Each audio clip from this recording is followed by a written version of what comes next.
কাঁঠালের দানা। এই দানাটা আজকে আমি ভাতে দেবো।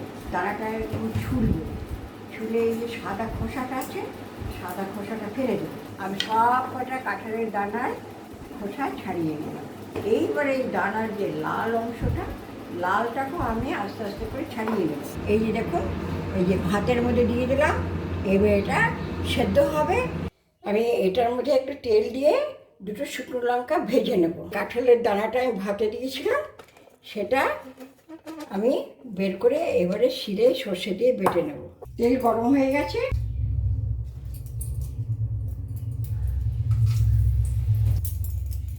দেখুন তেলটাকে ভালো গরম হয়েছে বলে আমি গ্যাস অফ করে দিলাম।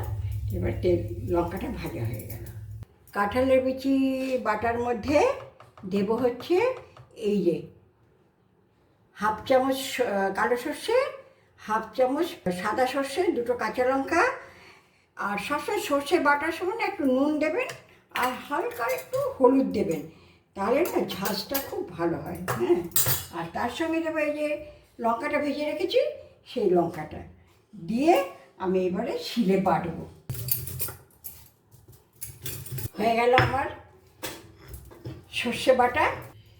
এই যে কাঁঠালের দানাগুলো আমি যেগুলো একটু শক্ত ছিল সেগুলো আমি করে দিলাম, একটু শিলে এরকম নরম করে নিলাম।